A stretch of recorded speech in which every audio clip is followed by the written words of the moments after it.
ganja works for basically everything. Wow. And I can give them 2 capsules to treat 10 things: sleep, pain, depression, this, that, inflammation, la la la. The common things that everybody has. So is it the higher THC your dosage has, the more it's going to heal you? Is it the CBD? So actually what it is, in my opinion, and there's many opinions, and you can look at Dr. Ethan Russo's work. So we speak about this 1-to-1 ratio.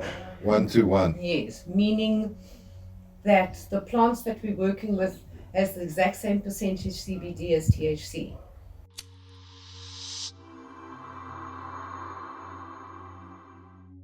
There's a myth that CBD is a medicine and THC is just for fun, when in fact, both are needed. THC is also a valuable and effective medicine. With the exception of delta-9 THC, phytocannabinoids have a very weak binding action at the CB1 and CB2 receptors. So, THC and CBD work best when they are together along with the many other compounds found in whole plant cannabis. It's called the Entourage Effect. The entourage effect refers to a synergistic reaction that goes on between THC and CBD, so that having both in a particular product augment the effect of one another. So if you have a little bit of CBD in with a THC predominant product, you will get a stronger THC effect. On the other hand, if you have a little bit of THC in a CBD predominant product, you will get a stronger CBD effect. So say it's a 6% plant, it will have 6% THC and 6% CBD. Okay. It's a 1-to-1 ratio. You won't get that high, okay? Mm-hmm. So those plants are what the doctors love and chase when we're making our oils. They love it because there's no side effects, basically. That's the main reason they love it. And what I want to say to you is, the THC, so I think we're currently on 0.03 or something, eh? Mm-hmm. Or is it down to 2? The limit, yeah. 0.02, yeah. Okay, so with that percentage you can do nothing medically. But with 3%, 3.00, I can cure cancer, autoimmunes, all the chronics. Is that all you need, eh? That's it. I speak about minuscule dosing. So with ganja and with cannabis, you've got to be aware of the we're back on medicine again, eh? Yeah, no, this is what... I've got to just talk about the biphasic effect. Of course, because I didn't realize that people don't know what it is, because it's not only ganja medicine that it pertains to, it's all kinds of the contraceptive pill that works on the biphasic effect. So what that means is high and low doses have opposite effects. Okay. So we see this playing out a little bit in society at the moment with people. Why are we getting anxiety from the high THC? I see. You see, so you're getting sometimes even a little bit of psychosis where we should be having the calmness because the THC is too high. So that's a classic example. I've got lots of examples of the biphasic effect of cannabis, but that anxiety one is a common one.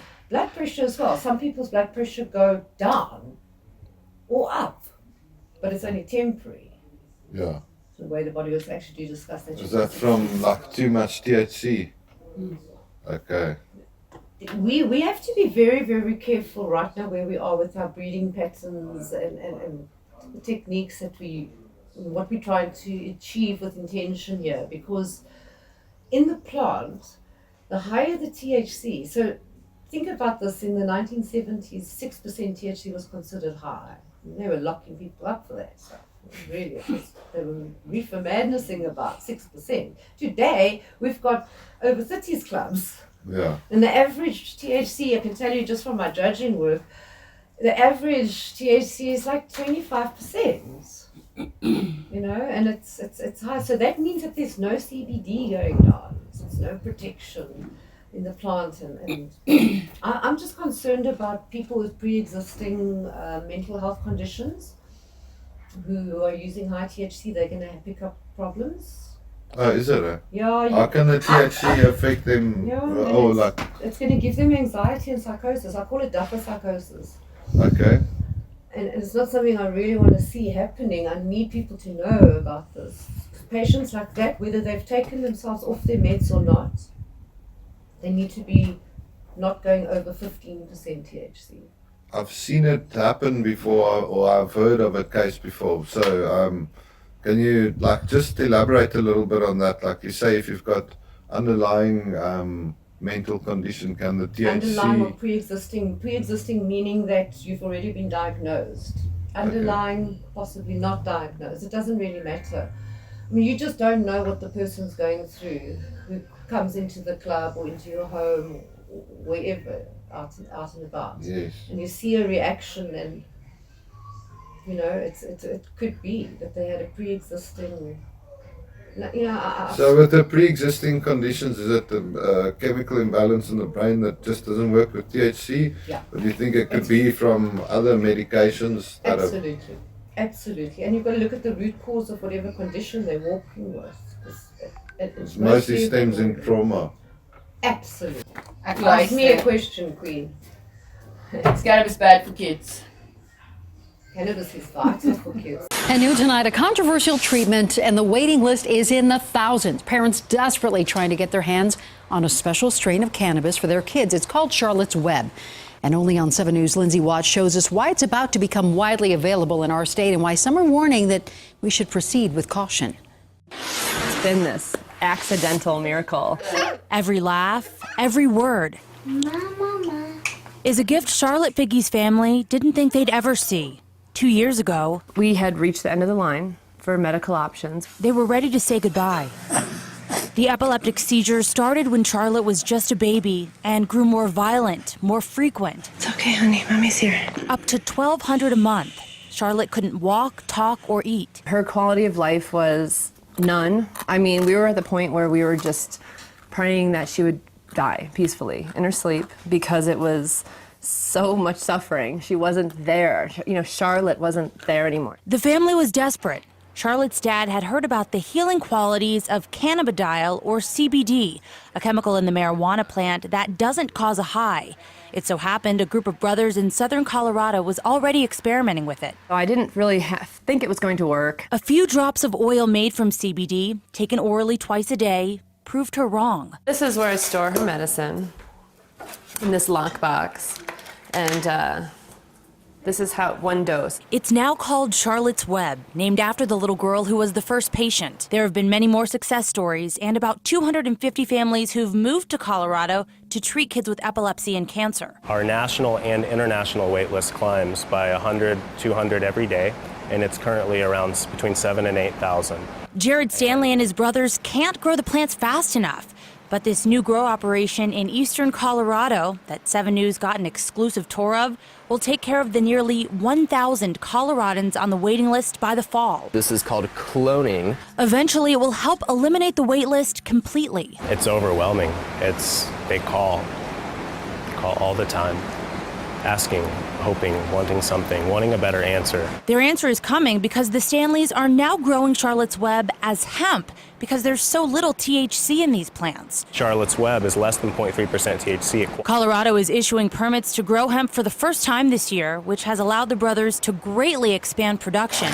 And they're breeding new strains. They're amazing. Again, high in CBD, different plant profile. Stanley believes they've only just scratched the surface of what cannabis can do to heal.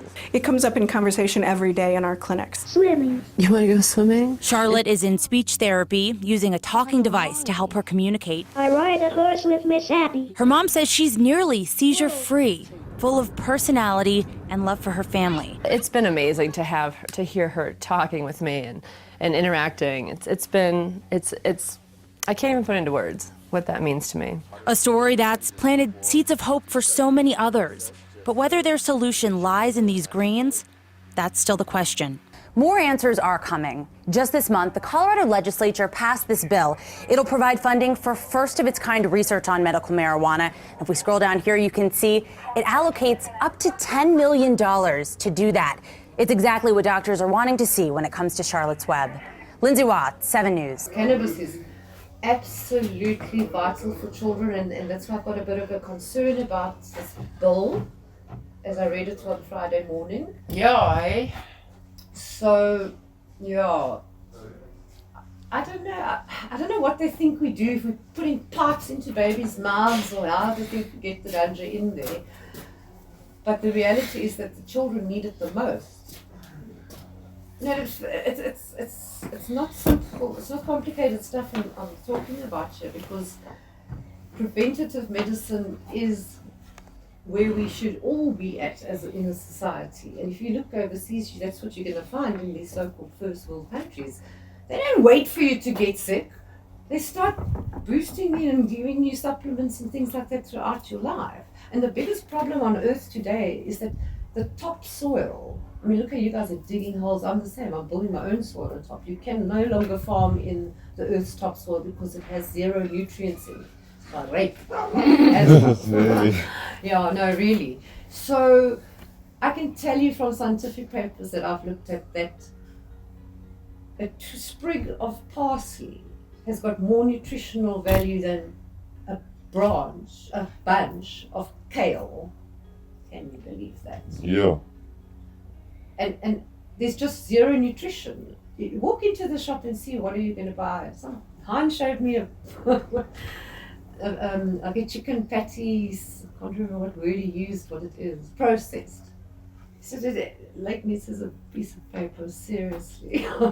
There's 0 nutrition in there. So people are actually suffering from malnutrition right now. You can eat and eat and eat as many Mackie D's and KFCs as you want, but you're not getting the nutrition, which means that the brains aren't working.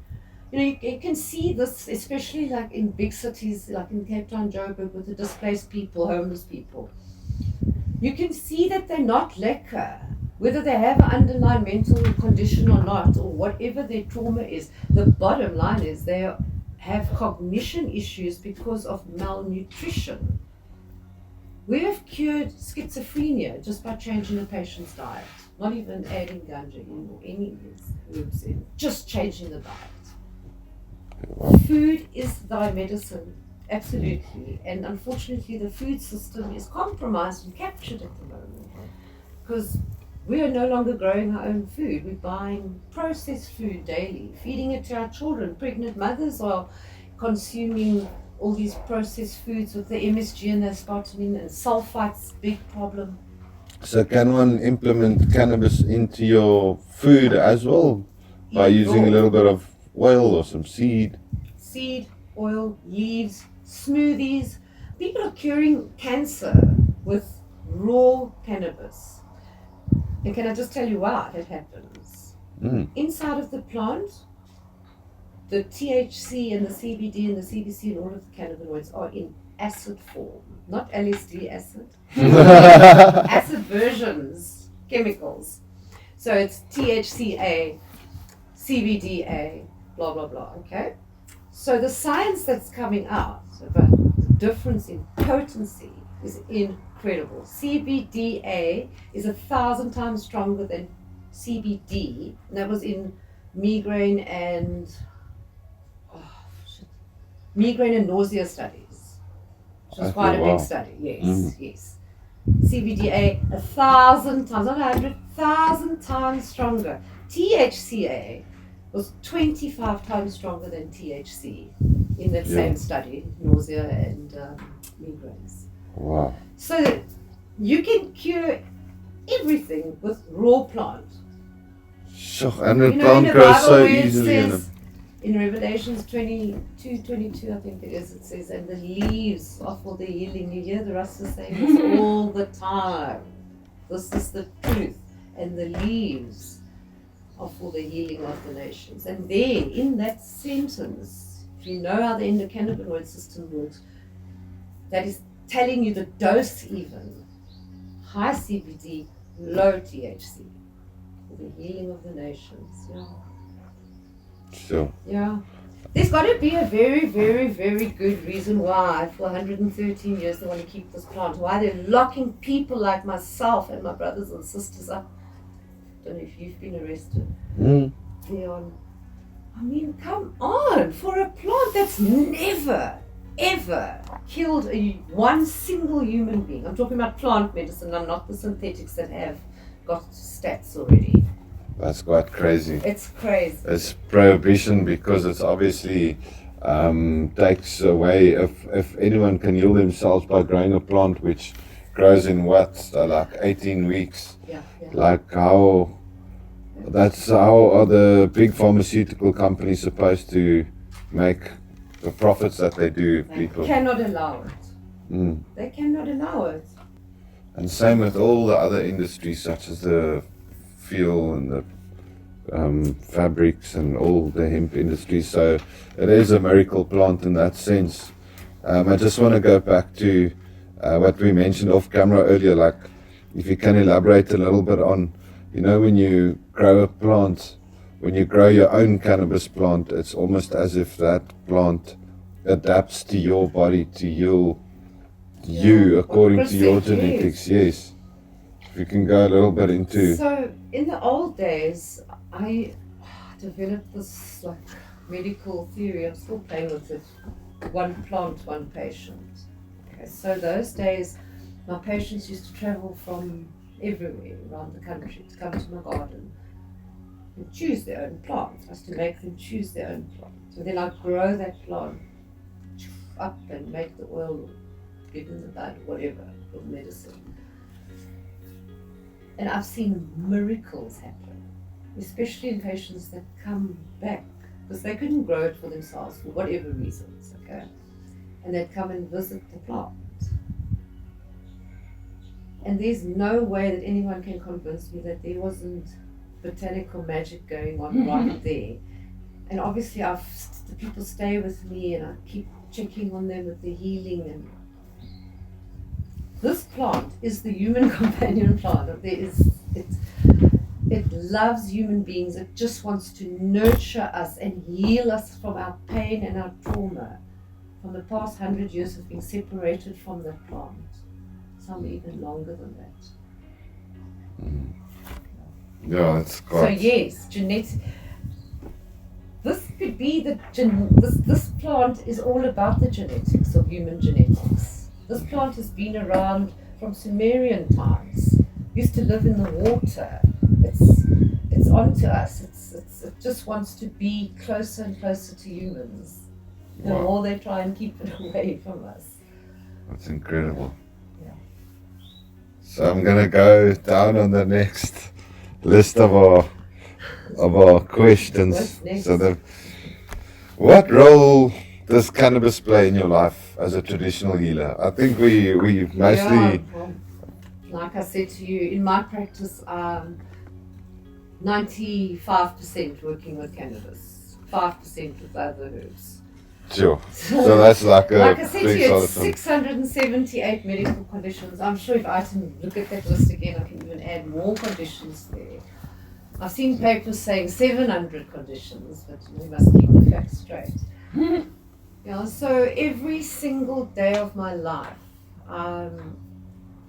being informed or actively participating in the magic that is cannabis medicine. Every day I'm checking up on patients like and I just get good news all the time. Oh, that's wonderful. High frequency, high vibration. There was a time in my life when I was younger that I used to actually, especially when they started threatening me and saying things like, we're going to lock you up because you're practicing medicine without a license. And I used to think to myself, fuck, what if something had to ever go wrong with a patient? And But I don't have that problem because this is how amazing this medicine is. And I always tell people, patients or doctors, whoever, it's not me. It's got nothing to do with me. It's all praises to the plant. This plant does its own thing, baby. It really got a mind of its own. It takes each human being and does it. I can have 5 patients with epilepsy and they will all be on different doses and different roots and things like that. And the plant will give exceptional healing to all 5 of them, regardless of the dose and what else is going on there. There's a plane that always joins us on the interviews. There's always a plane. Don't lie. Always. Who is it? It's the chemtrail man or the... What? No, I'm joking. Give me going. No, it's just they're just taking a little... Yes, there's an airport. So, I don't know. No, I don't know. It's people with their planes. So we're going on to... We're changing the conversation slightly, the tone of the conversation. We're going to talk about the current state of legislation in South Africa. How do you feel about the current state of legislation in South Africa? Because we've recently had the SAPS directive, and we've also had the bill that came out, the proposed bill. I think I sent it to you early on Friday. So how do you feel with everything at the moment? Positive? Do you think we're headed in the right direction? I think we're headed in the right direction. I think it's 100 years late.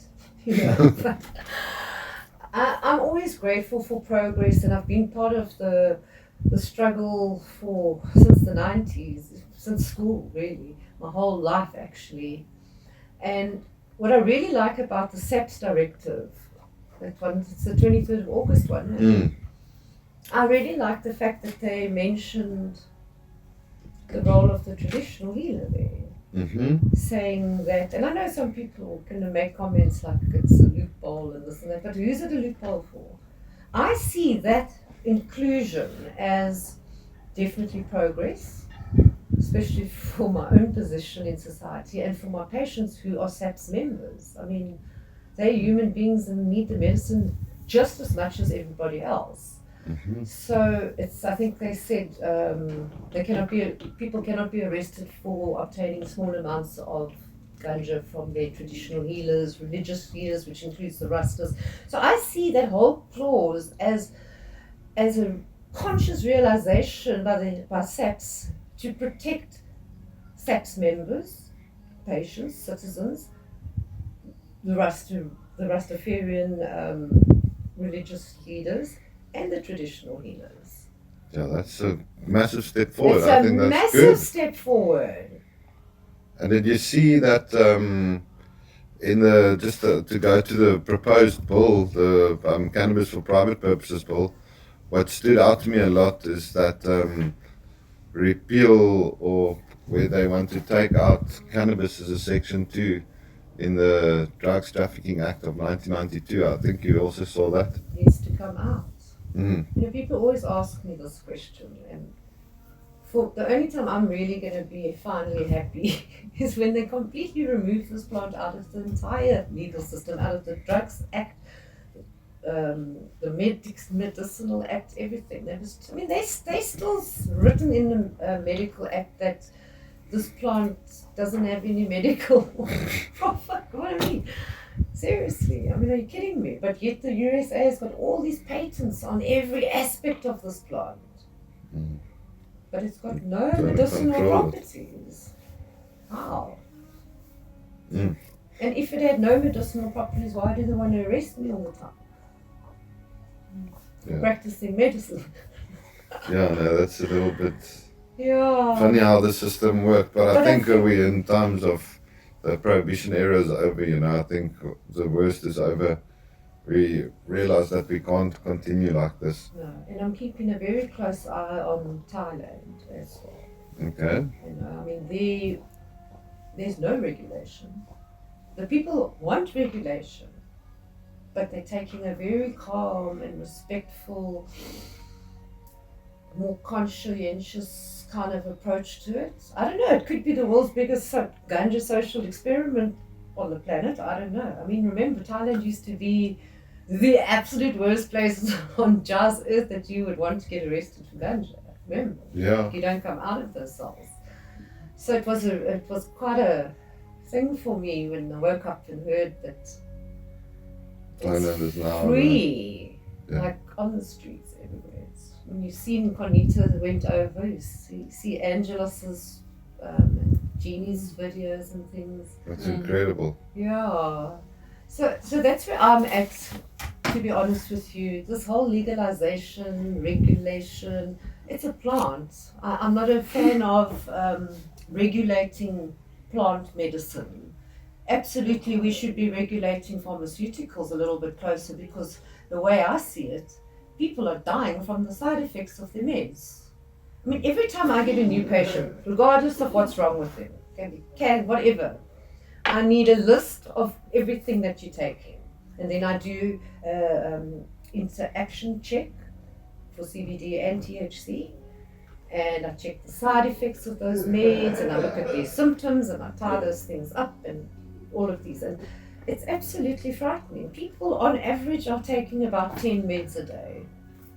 Two for blood pressure, two statins. Those statins are so dangerous. People must get off those things urgently. If that's the first thing you wean yourself from, it must be those cholesterol meds. Sure, so bad.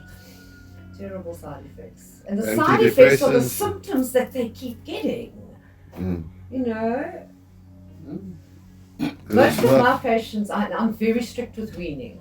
I don't allow them to, and I work with their doctors because I don't need any liability or anything. But most of my patients, the plant speaks to them. People who've been on these meds for 20, 30 years. Within 17 days, they've taken themselves completely off everything. Not everybody, but a lot. A noticeable lot. And I think that that's great because that's the plant working her magic and getting people off these dangerous drugs. Those are the real drugs. I'm sorry to say it. Not all medicine is bad. I mean, I love surgery and I love the emergency care, and I've got an ambulance on standby. I do refer my patients where necessary. I refer them to doctors. You know, we do work together, but people need to be healing themselves with plants to truly heal. You know, the statistics right now is 1 in 3 worldwide is sick with some chronic or autoimmune. 1 in 3? 1 in 3. Sure, that's quite a lot. That's a lot. It's too much. If you look at just the USA, with their statistics with cardiac arrest, liver disease, it's not ours. Yeah, it's the time is now for people to realize that they need to take their health into their own hands and you know, get serious about it. And there's no.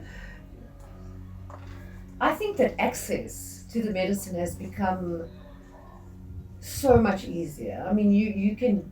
There is a CBD shop in every town almost. There's rusters at every taxi rank. You can get the medicine, you can. And would you advise people to grow their own at home? You know, like I say in the book as well, that's always going to be the safest way to make your medicine yourself. Grow the plant like we were speaking earlier, but it's a whole DNA exchange going on. I mean, plants have got, pheromones is the plant DNA, and that it works, it's just so amazing. You must watch a movie, it's an ancient movie called The Secret Life of Plants. Okay.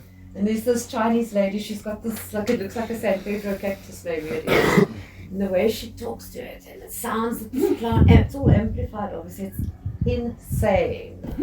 Insane. There was a cannabis movie that was made that used snippets of that movie to prove the point about talking about this, about cannabis. And I talk a lot about it in the last section as well. And I tell an amazing story about a male plant and a woman who healed herself. Do you remember that story? She healed herself from, she had severe disabilities and things. Yeah, let's read it. And then she... Read chapter 19. Chapter 19, yeah, she healed herself and eventually actually married a real man. Sure. It's a true story.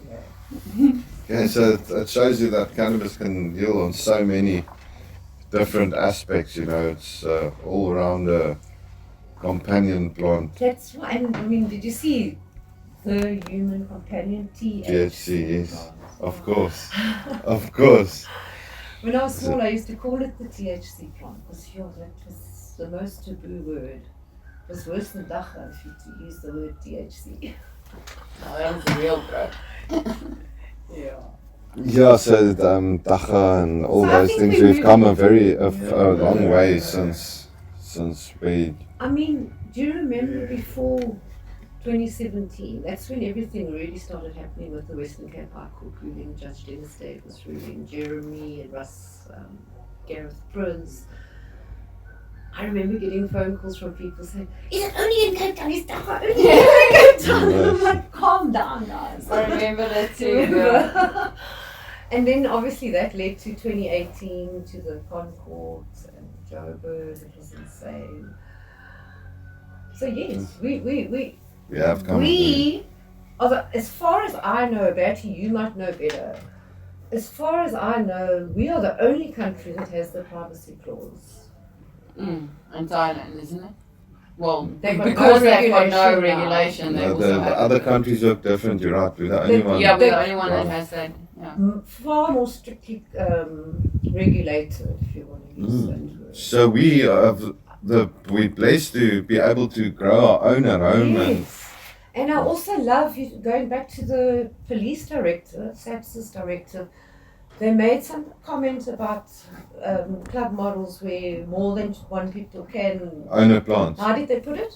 So more than one person can own a plant privately. So I feel like that's to the benefit of, because I'm a huge fan of any club model. I don't care how you do it. Yeah, stokvel, whatever. I don't really care what because it makes it accessible to people. Yes, that's the only thing that I'm actually concerned with is getting this medicine to the people. Yeah, and it's happening. It is happening, yeah. And I get like irky when I see it not happening, and I see somebody trying to block access. Like I'm really right now, guys. I'm concerned about our neighbours, and specifically Namibia. I can't tell you how many requests I get to help people there to access medicine. Oh, really? People with serious medical conditions like epilepsy, cancer, and so on.